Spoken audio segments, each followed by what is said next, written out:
어떤 칼럼니스트가 이 한국 사회를 분노 사회라고 표현했어요. 저는 가장 적확한 표현이라고 생각해요. 굉장히 한국 사람들이 분노가 많습니다.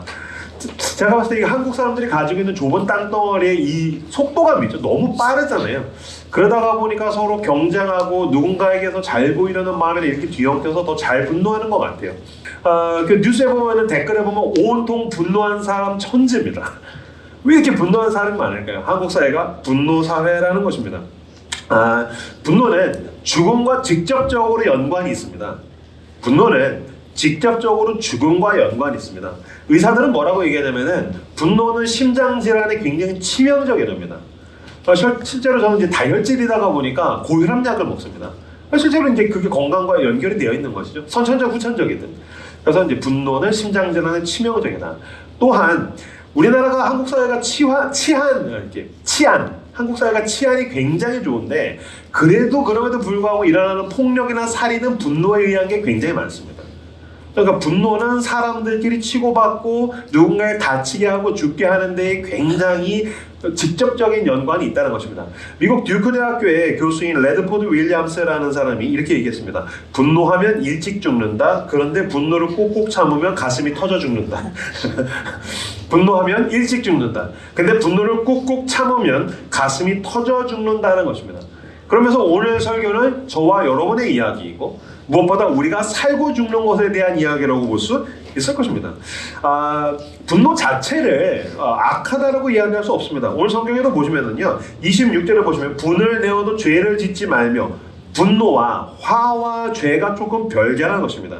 해가 지도록 분을 품지 말고 무엇보다 마귀에게 틈을 주지 말아라.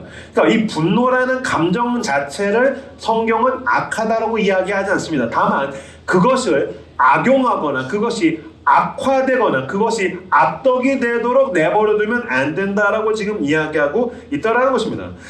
분노는 무엇보다 자기에게 어떤 위협이나 위기가 왔었을 때 방어하기 위해서 굉장히 중요합니다.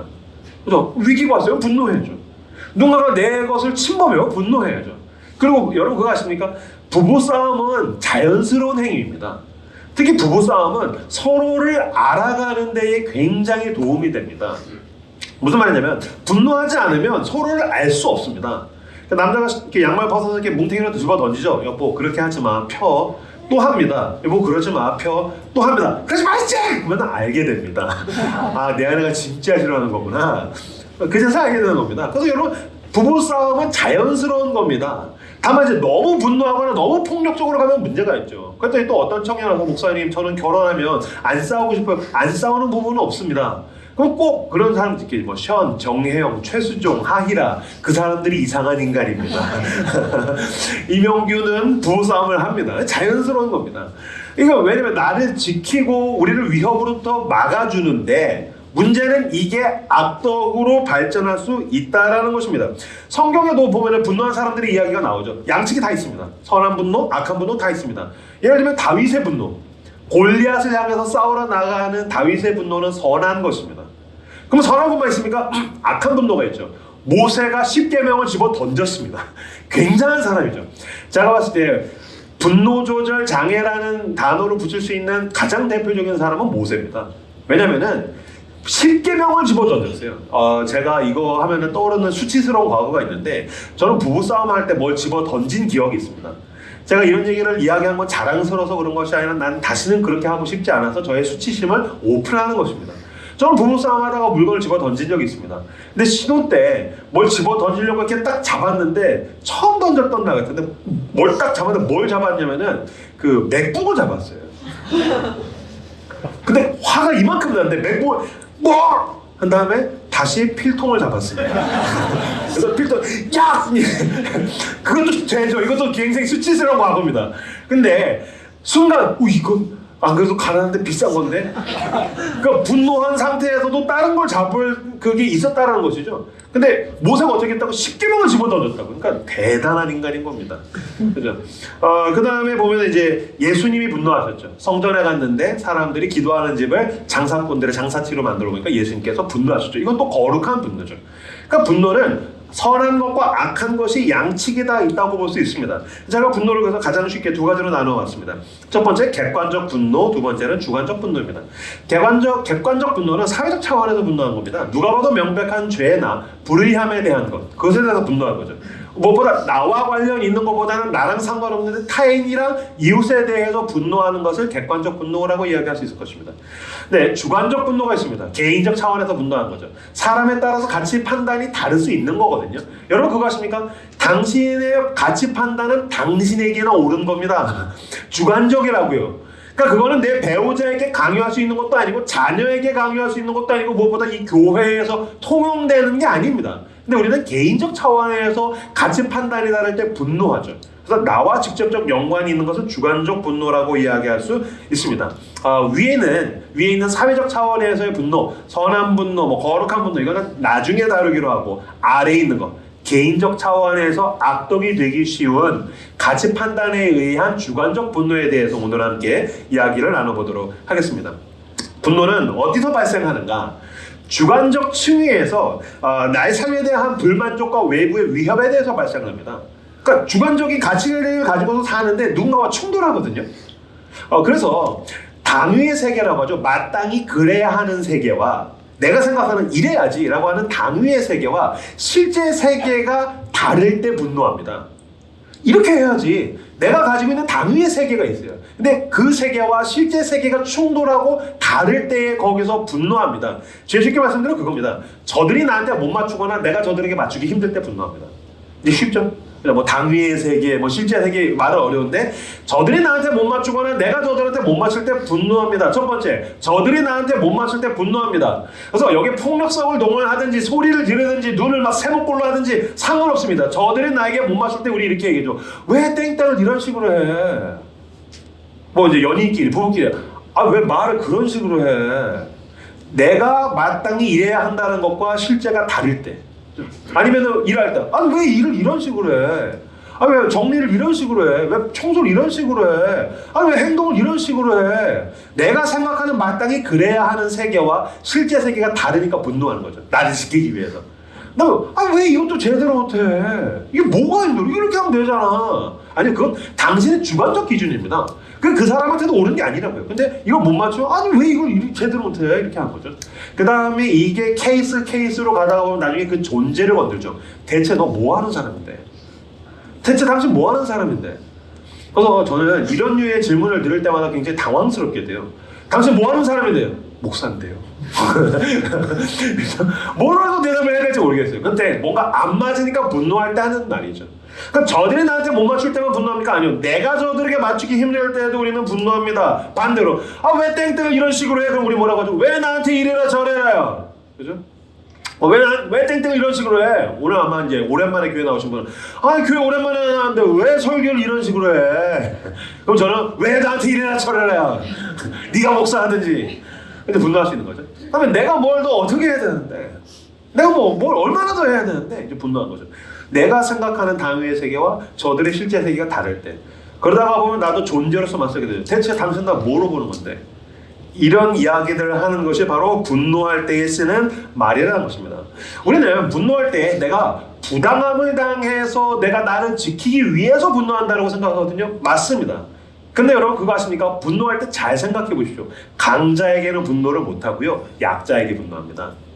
만만할 때 분노합니다. 강자에게 분노 못합니다. 우리나라 속담 중에 한강에서 뺨 맞고 땡땡에서 눈 흘긴다라는 얘기 있습니다. 종로에서 뺨 맞고 한강에서 눈 흘긴다. 종로에서 뺨 맞고 한강에서 눈 흘긴다. 이게 유사 속담이 되게 많아요. 땡땡에서 뺨 맞고 땡땡에서 뭐 발길질한다. 땡땡에서 화풀이한다. 이게 어쨌든 유사 속담이 많은데 분석하면 그거예요. 여기서 맞아서 저기서 화풀이한다고요. 아니죠. 여기서 맞았으면 여기서 화풀이해야 되죠. 나한테 때린 놈한테 화풀이해야 되잖아요. 근데 왜 여기서 화풀이 못할까요? 강자니까요. 그러니까 여기서 뺨 맞고 한강에 가서 눈 흘기고 누구 하나 걸려봐. 실제로 이런 경우 굉장히 많죠. 직장에서 뺨 맞고 집에서 화풀이하는 거죠. 아마 여러분 가운데 부모님을 통해서 그 상처가 여러분 가운데 누적되어 있는 사람들이 분명히 있을 겁니다. 아니면 여러분 지금 부부관계 가운데에서도 그런 스트레스를 받는 사람이 있을 수도 있습니다. 그러니까 나랑 돈에 대한 관계, 이해관계, 나와 인간관계의 관계, 내 명예가 걸린 관계에 대해서 최상의 서비스를 하고 뺨 맞은 다음에 와서 만만한 사람들한테 화풀이를 하고 있는 것이죠. 그래서 막 그렇게 화를 내는 사람들에게 왜 이렇게 화가 많아? 그럼 뭐라고 합리화합니까? 나 분노조절장애야. 나 분노조절장애가 있어. 아니요, 저는 분노조절장애라는 말을 믿지 않습니다. 왜냐면요, 마동석 앞에 가면은 분노조절을 잘 하기 때문입니다. 분노조절장애라고 아니요, 마동석 앞에 가면 누구나 분노조절을 잘 합니다. 사무엘상에 보면은요, 이스라엘이랑 블레셋이 싸웠어요. 이스라엘 군사들이 40일간 한 명도 안 나갔다는 거 아십니까? 저쪽에 골리앗이 이따만한 놈이 싸움을 도두는 장에서 도발하는 겁니다. 나오라고. 막 부모를 욕하고 나라를 욕하고 하나님을 욕하는데 40일 동안 그 누구도 분노조절 장애가 없었어요. 너무 분노조절을 잘했어요. 40일 동안 과하게. 그때 누가 나갑니까? 다윗이 용감하게 네가 뭔데 하고서 나가게 되는 거죠. 그러니까 우리는 강자에게 분노하는 것이 아니라 약자에게 분노하더라는 것입니다. 왜 강자에게 분노하지 못할까요? 강자에게 분노하려면 분노만으로 안 되기 때문입니다. 뭐가 필요할까요? 용기가 필요합니다. 그래서 강자에게 분노하려면 용기가 필요한데 이 용기는 내가 지금 분노했을 때에 상실하게 될 것들을 계산하기 때문입니다. 이것을 초월할 만한 명분을 가진 용기가 있을 때 비로소 그 사람은 강자를 향해서 분노할 수 있습니다. 여러분 그거 아십니까? 그래서 강자에게 분노하려면 성령이 충만해야 됩니다. 진짜 제정신으로 분노할 수 있습니다. 그게 안 되니까 비겁한 사람이 약자에게 분노한 겁니다. 다시 왜 약자에게 분노한다고요? 용기가 없어서 비겁한 사람이 이 약자에게 분노합니다. 그렇기 때문에 여러분 약자에게 분노하는 사람은 자기가 비겁하다는 걸 알고 있습니다.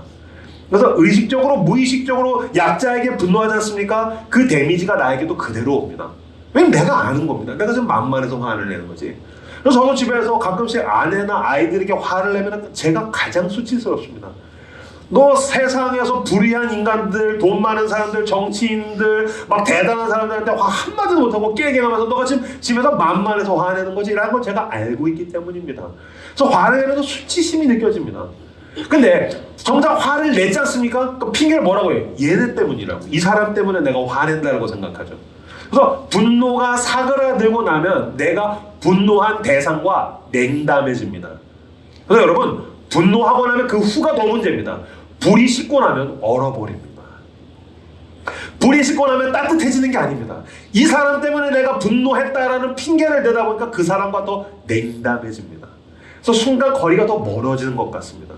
그 사람에게 마음을 닫기 시작합니다.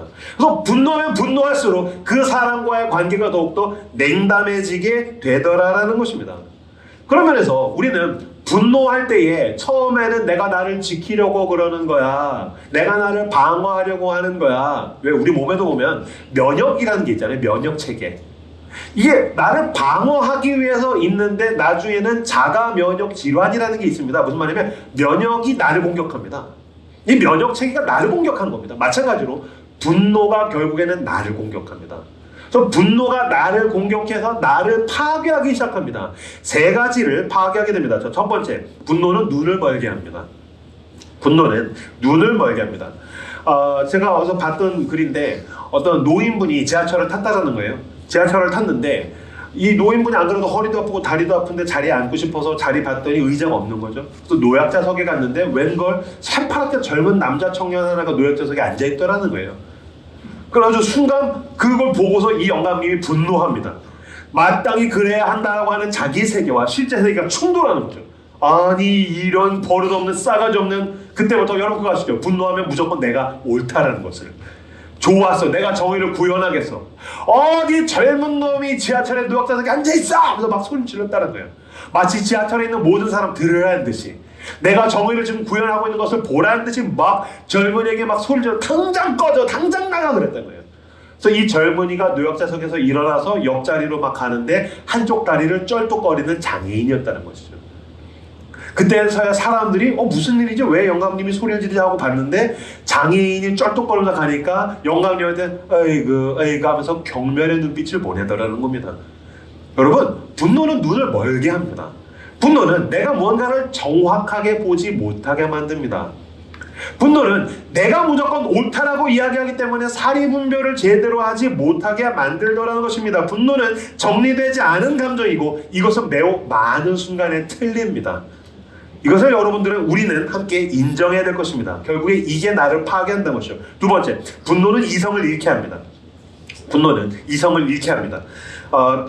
눈을 멀게 할 뿐만 아니라 아예 이성을 잃어버리게 만든다는 겁니다. 제 친구의 이야기예요. 제 친구가 20대 때 그 교회 누나하고 걸어가고 있었대요. 막 걸어가고 있는데 그 누나가 굉장히 단아하다고 해야 되나? 되게 청순한 이미지? 말도 조신하게 하고 안녕 반가워 할렐루야. 이거 이상하네. 제가 여자 이렇게 감정이입이 쉽지 않잖아요. 근데 어쨌든 그런 단아하고 되게 청순한 이미지의 누나였다는 거예요. 둘이 길을 걸어가는데 비가 온 다음 날이었나 봐요. 물웅덩이들이 여기저기 있었는데 차 한 대가 붕 지나가면서 물이 그 누나한테 확 끼얹었대요. 물이 확 오자마자 그 누나가 갑자기 어울리지 않게 막 쌍욕을 하더라고요. 이런 개쎄만해 막 그랬겠죠. 막 했더니 빡 하고 나서 차 지나간 다음에 갑자기 현타가 쫙 와가지고서 제 친구도 놀라고 이 누나도 이걸 어떻게 해야 되지? 어떻게 해야 되지? 막 어쩔 줄 몰라 하는 무한한 순간이 생겼다는 거예요. 무슨 얘기입니까? 분노하는 순간에 우리는 이성을 잃게 되더라는 것입니다. 그래서 민수기 20장에도 보면은요, 하나님께서 모세에게 반석에서 물을 내라고 말해라라고 합니다. 그런데 투덜대는 이스라엘 백성에 대해서 모세가 분노합니다. 분노하니까 어떻게 되죠? 분노에 따르는 자기 감정만 보이니까 하나님이 시키지도 않았는데 그 지팡이를 가지고도 반석을 칩니다. 그래서 그것 때문에 나중에 가나안에 입성하지 못하게 됩니다. 분노는 우리의 이성을 상실하게 만들 때가 많다는 것입니다. 그래서 여러분, 분노에는 분별력이 없습니다. 그래서 사고를 치는 사람들이 이 분노 때문에 사고를 치게 됩니다. 모든 걸 끌어모아서 분노에다가 올인을 하기 때문입니다. 자, 여러분 가운데서도 쉽게 분노해서 이성을 잃는 분들이 계시다면 우리에게 굉장히 경각심을 줄 만한 영상을 제가 하나 갖고 왔습니다.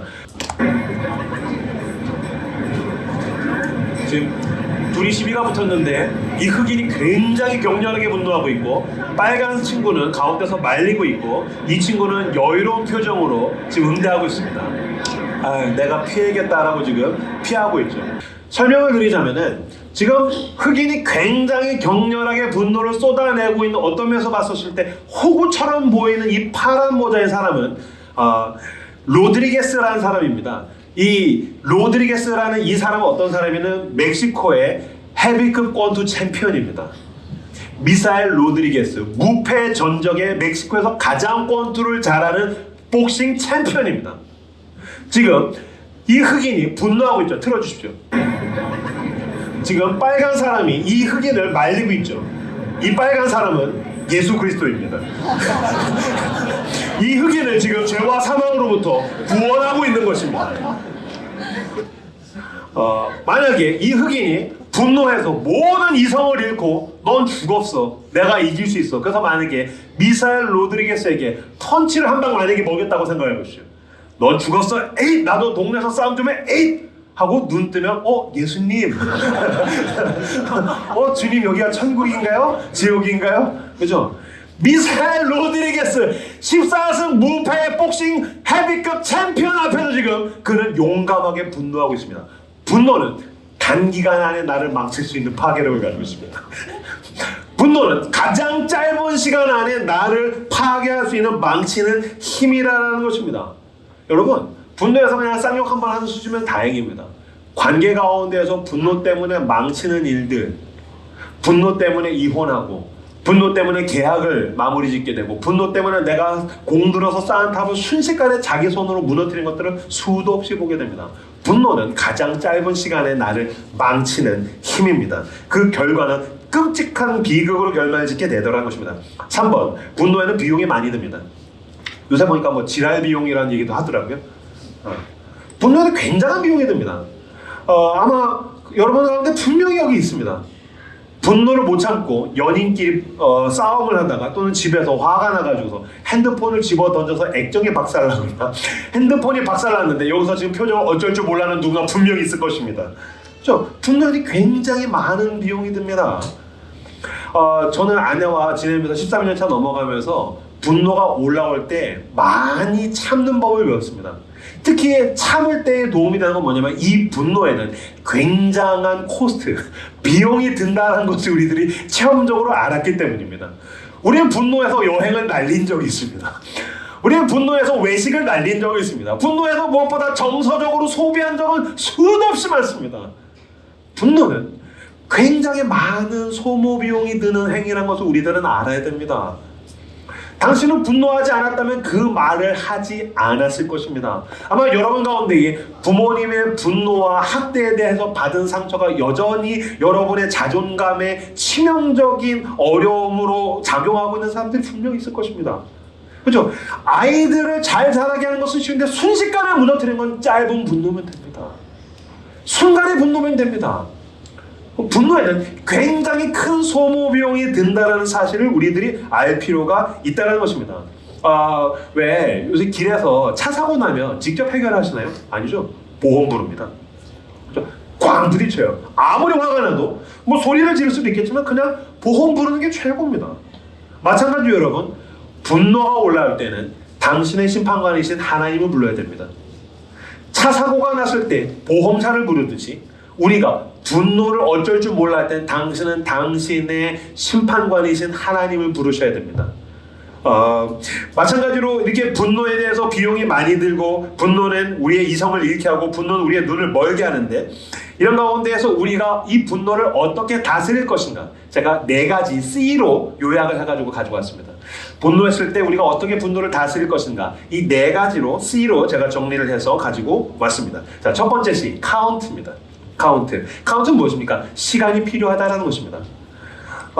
분노했을 때 미국 속담 중에 when angry, 화가 났을 때 count 10, 열을 세라라는 속담이 있대요. 화가 빡쳤어요. 그러면 하나, 둘, 셋, 넷, 다섯. 그 소리 내면 조금 이상한 사람이 될 수 있겠죠. 근데 속으로 숫자를 세는 것도 세는 거지만 무엇보다 시간을 조금 벌어들이는 것은 굉장히 도움이 됩니다. 왜냐하면 분노의 불길이 사그라들면서 내가 이때에 어떤 말을 해야 될지 단어를 고를 수 있기 때문입니다. 문장을 고를 수 있기 때문입니다. 이것을 더욱더 냉철하게 관찰하고 해석하기 위해서 나에게 시간이 필요하다는 것을 인정하셔야 됩니다. 이때 분노했을 때 분노의 불길을 그냥 쏟아내는 것이 아니라 시간을 두고서 조금 참으며 마음은 가라앉히고 좋은 표현이나 대사나 문장을 고를 때에 큰 사고가 나지 않을 수 있습니다. 그렇게 마음속으로 준비해서 엄숙한 이야기, 엄격한 이야기를 할 때 우리는 큰 사고를 치지 않을 수 있다는 것입니다. 잠언 12장 16절 말씀 앞에 화면을 보시고 같이 읽겠습니다. 시작.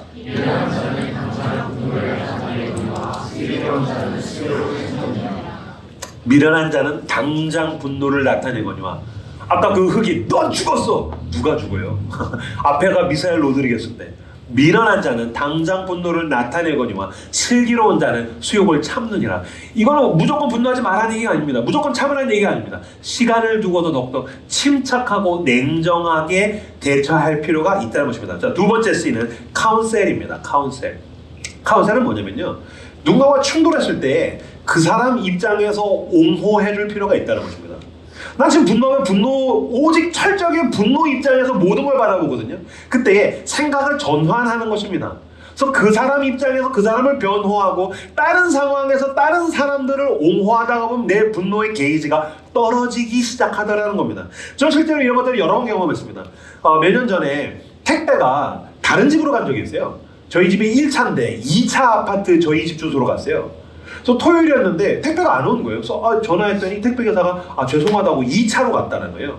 옆동 아파트로. 그래서 그럼 이거 언제 받을 수 있습니까? 그랬더니 그거 수거해가지고 왔다 갔다 하면은 뭐 다음 주 화수쯤 받을 수 있죠. 그래서 그럼 제가 혹시 직접 받으러 가도 되나요? 그랬더니 그러셔도 된다는 거예요. 그래서 연락처를 주시죠. 그래서 연락처 받아서 문자를 먼저 드렸어요.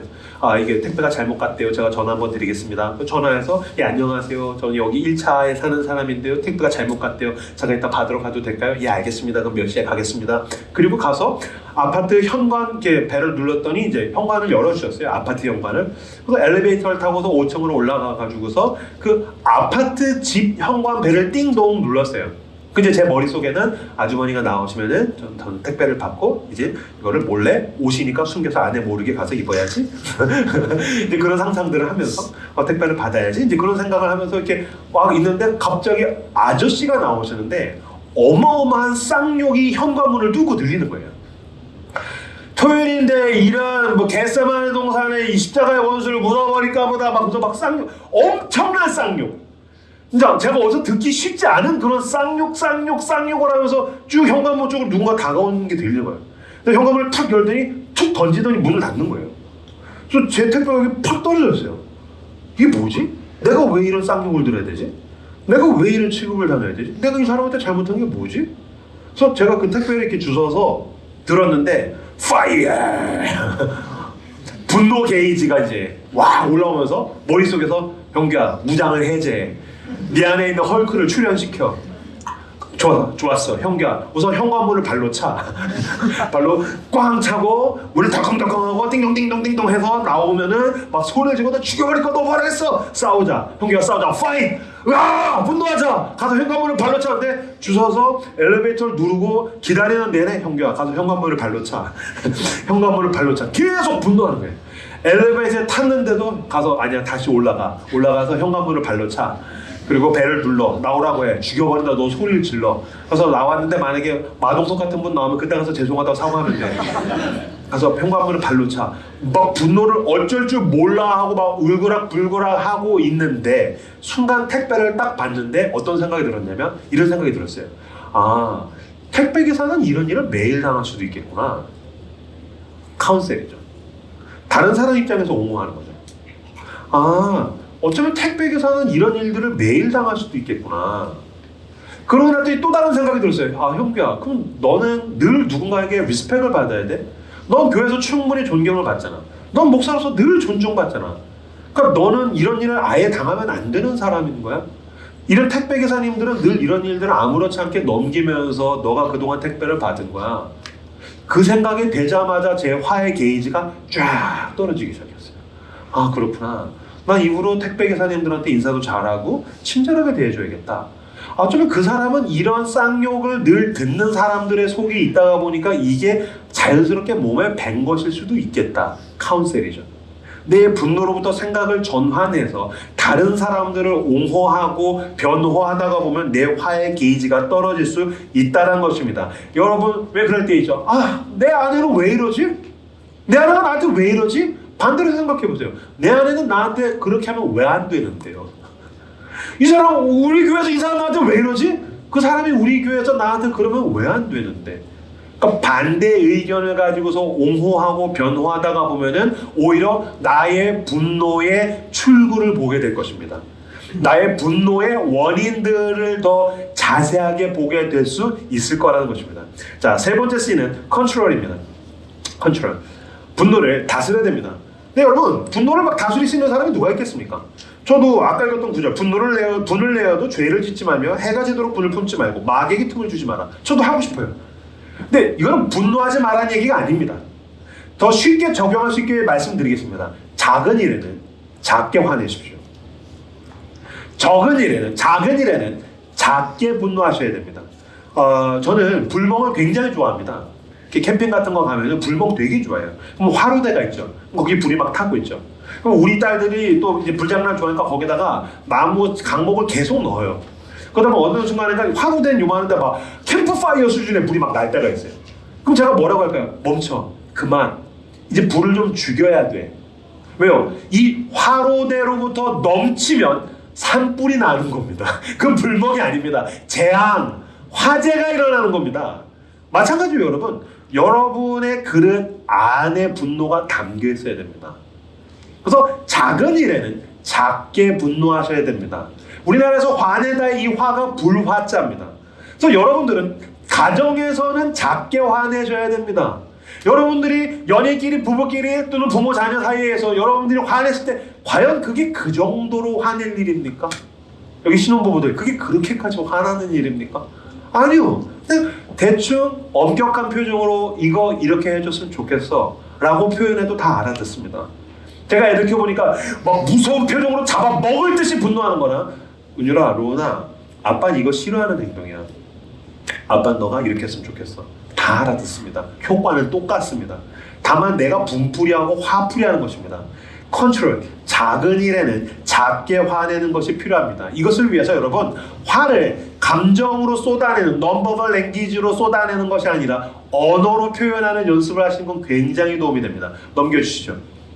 뭐라고 표현하시면 되냐면요, 나 화가 나 라고 이야기하시면 됩니다.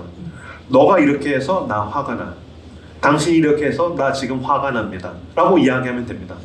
실제로 말로 표현하면은 내가 그 분노에 대해서 직면하면서 받아들이니까, 아, 내가 지금 화가 났구나 라고 하면 풀립니다. 왜 화가 걷잡을 수 없이 나는지 아십니까? 내가 지금 화났다는 걸 내가 받아들이지 못해서 그렇습니다.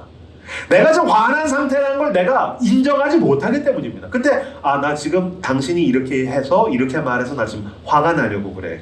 그러면 오히려 내 마음이 쫙 가라앉습니다. 그리고 상대도 알아서 움직여줍니다.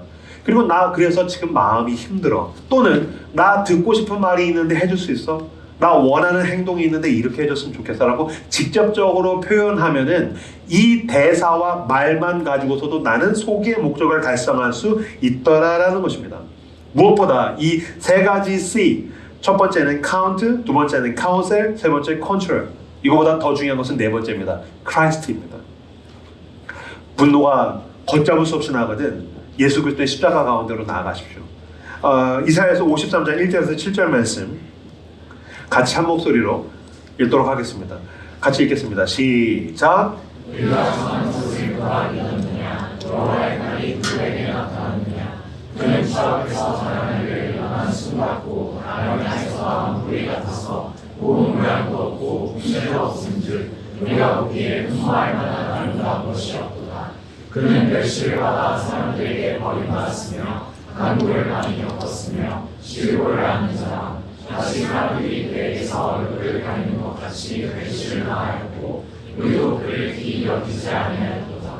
그는 실로 우리의 질고를 지고 우리의 슬픔을 당하였거늘 우리는 생각하기를 그는 징벌을 받아 하나님께 맞으며 고난을 당한다 하였도다. 그가 찔림은 우리의 허물 때문이요 그가 상함은 우리의 죄악 때문이라.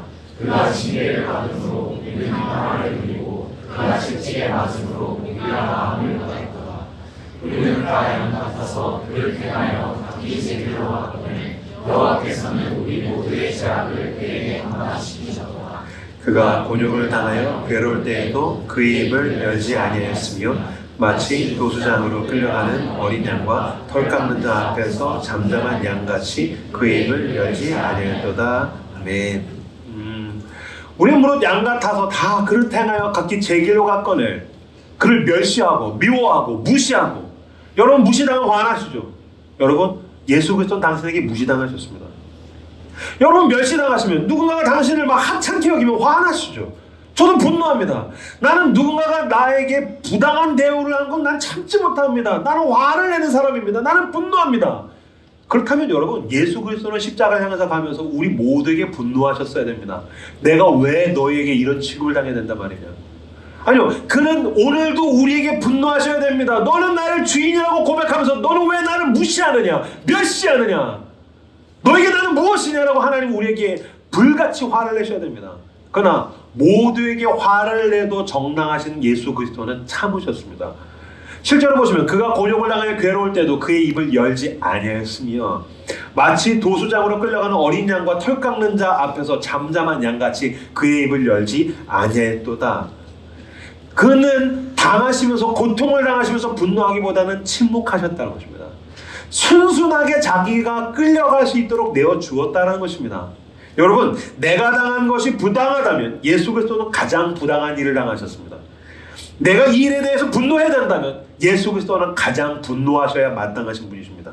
나의 분노가 옳다, 정당하다고 말하고 싶다면 예수 그리스도의 분노야말로 가장 옳고 정당할 것입니다. 그러나 그는 우리가 죽어야 할 십자가에서 대신 죽으셔서 곤욕을 당하고 괴로우시면서도 우리를 향해서 분노하지 않고 입을 열지 않으셨습니다. 예수 그리스도는 분노 대신에 우리에게 용서를 선택하셨습니다. 용서라는 단어가 아페시스라는 단어가 있습니다. 아페시스는 묶인 상태에 있는 것을 풀어주다는 뜻입니다. 묶여 있는 것을 풀어주다. 자, 짐승에 가다가 덫에 걸립니다. 발목이 옥죄옵니다. 날카로운 그 덫이 발목을 물어서 막 물어봅니다. 아파가지고 소리를 지르죠. 그래서 그 짐승이 소리를 지르며 포효하며 분노합니다. 아파, 아파. 이때에 이 덫을 풀어주는 것이 아페시스입니다. 어쩌면 우리가 분노하는 것은 내 죄가 덫과 같이 나를 물기 때문입니다. 그 죽음이 나를 잡아먹을 듯이 나를 옥죄오기 때문입니다. 그러나 여러분, 예수 그리스도께서 우리를 위해서 대신 죄를 짊어지시고 죽으셔서 이제는 우리를 아페시스 하셨습니다.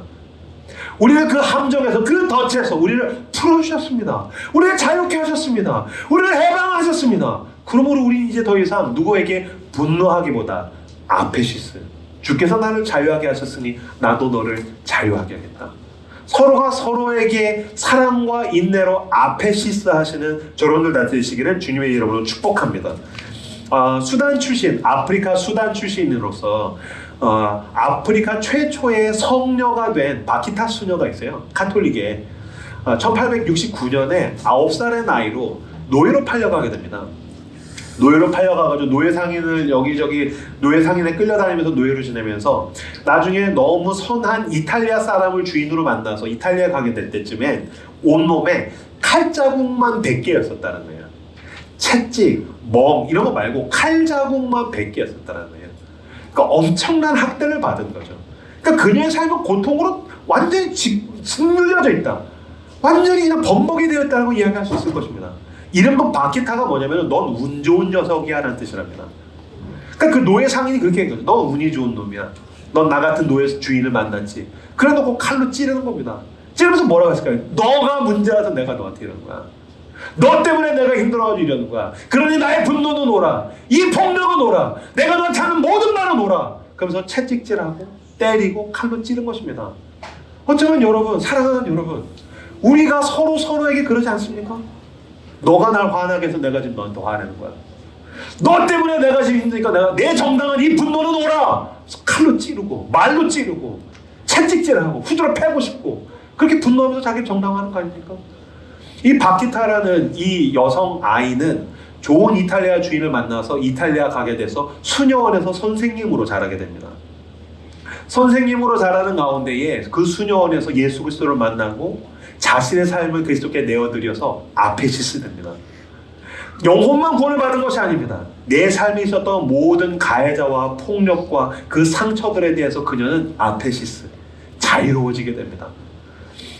선생님으로서 있을 때, 이 수녀가 선생님으로 있을 때 한 이탈리아 남자가 이 바키타 수녀에게 굉장히 분노하며 모욕을 줬다는 거예요. 화를 막 내면서. 이유는 잘 모르겠는데 막 화를 냈더니 그 수녀원 학교에 있는 아이들이 막 그 아저씨한테 왜 그러시냐고 막 쫓아낸 다음에 이 바키타 수녀한테 막 몰려가서 안아주면서 수녀님 상처받으셨죠? 수녀님 너무 마음이 힘드시겠어요? 수녀님 저 화내는 사람은 잊어버리세요? 수녀님 괜찮으세요? 막 위로를 해줬더니 이 바키타 수녀가 이렇게 대답했답니다. 괜찮아. 화내는 사람은 아픈 사람이란다. 저 부당한 사람은 나빠요 라고 막 애들이 와서 그렇게 얘기했더니 괜찮아. 화내는 사람은 아픈 사람이란다. 이 바키타는 자기에게 있는 그 수많은 복수심으로부터 아페시스, 자유로워진 것입니다. 복수하고 싶은 마음, 여전히 분노하는 마음, 안갚음하고 싶은 마음으로부터 그녀는 예수 그리스도의 십자가의 은혜로 아페시스 된 것입니다. 만약에 여러분 손에 복수의 칼을 들고서 그게 부모를 향하든 회사 동료를 향하든 아니면 연인과 배우자를 향하든 나에게 상처 줬던 사람을 향해서 복수의 칼을 갈고 있다면 이 시간 예수의 십자가 앞에 나와 회개하십시오. 주께서 당신을 자유케 하실 것입니다. 비로소 우리는 복수의 칼을 내려놓고 그리스도의 십자가를 붙들 수 있습니다. 그 십자가를 가지고 사람들, 내가 만나는 여전히 화내는 사람, 아픈 사람, 이 분노 사회를 살아가고 있는 수많은 사람들을 해방시켜주는 아페시스의 사람들 다 되시기를 우리 주 예수 그리스도의 이름으로 축복합니다. 반주해 주시죠.